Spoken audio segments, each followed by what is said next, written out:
Quel plaisir de vous retrouver, chers frères et sœurs. Bonjour, de partout vous nous suivez à travers le monde entier. Nous vous souhaitons la cordiale bienvenue dans ce tout nouveau numéro de la semaine de l'effusion. Ensemble, nous nous préparons en vue de la réception du Saint-Esprit ce dimanche 8 juin 2025.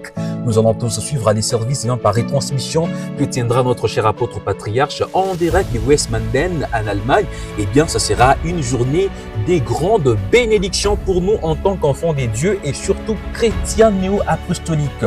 Eh bien, pour ces premiers numéros de cette semaine de l'effusion, nous vous partageons un message particulier tiré dans les livres des Actes des Apôtres, chapitre 2, verset 1, où il est écrit « Le jour de la Pentecôte, ils étaient tous ensemble dans le même lieu ».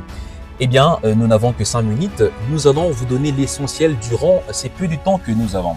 Alors, ce texte biblique intervient dans un contexte particulier. Après la mort, la résurrection de Jésus et même son ascension, les apôtres sont restés dans la peur. Ils étaient envahis des peurs parce que le maître est décédé. Ils avaient peur de sortir pour aller évangéliser. Et l'attitude qu'ils en relèvent d'une manière particulière ici, c'est qu'ils étaient tous ensemble dans le même lieu. Eh bien, c'est un symbole de l'unité. D'où notre premier point nous dit l'unité, c'est le symbole de la communion fraternelle. Vous allez lire dans les Actes des Apôtres, chapitre 2, versets 42 à 44. Et là, vous comprendrez que les disciples du premier temps, ils persévéraient dans l'enseignement des apôtres, dans la communion fraternelle, dans la fraction du pain et dans les prières. Eh bien, ce que j'aimerais à ce que nous puissions tous comprendre aujourd'hui, c'est que nous devons demeurer dans l'unité. Tout comme les apôtres, ils avaient leurs problèmes, bien évidemment. Et nous aussi, à notre époque, on a tellement de problèmes. Il y en a qui manquent d'argent, il y en a qui manquent de travail, il y en a qui n'ont pas encore payé leur loyer. En tout cas, il y a une multitude de problèmes. Mais agissons comme les apôtres, ne regardons pas ces choses. Mettons de côté tout ce qu'il y a comme problème, mais concentrons-nous sur la réalisation de la promesse que notre Seigneur nous a faite.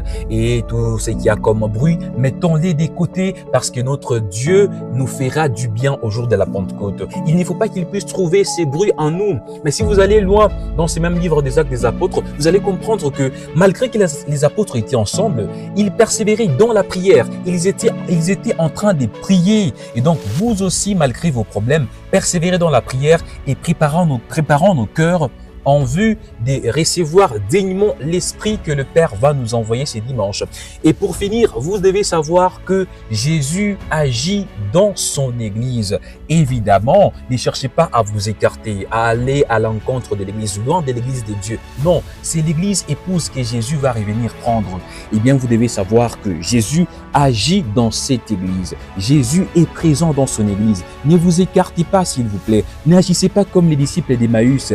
Oui, ces disciples, ils ont reçu la promesse aussi comme les autres, mais ils ont essayé de s'écarter en essayant de se rendre à Emmaüs. Et comme Dieu est maître des temps et circonstances, il les a ramenés vers les autres disciples, là où ils étaient à Jérusalem, pour voir l'accomplissement de sa promesse. Et donc, nous prions aussi que Dieu puisse ramener au milieu de nous toutes ces personnes, tous ces frères et sœurs qui sont en train de s'égarer de sa face, que tous ensemble nous puissions nous préparer afin de recevoir son esprit qu'il va envoyer parmi nous, l'esprit consolateur qui va venir nous consoler. Eh bien, mettons de côté la division, la haine, les tribalismes, que l'Église puisse demeurer dans l'amour, dans l'unité et ensemble nous verrons l'accomplissement de grandes choses. Comme les faisaient les premiers disciples, ils persévéraient, ils mettaient leurs choses en commun et ils partageaient.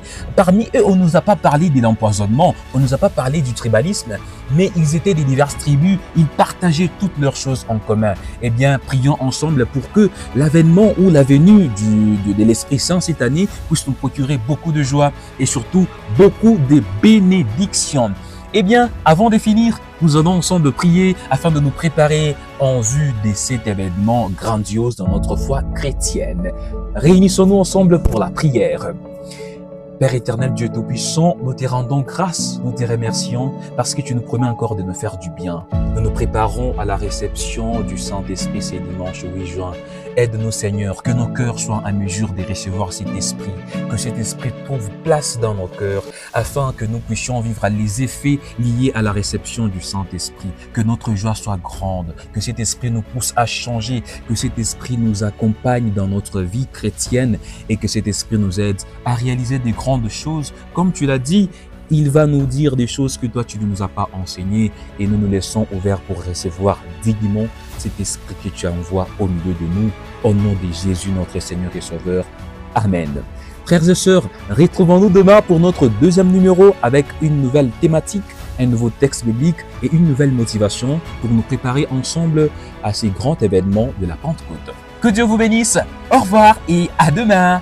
Bye bye.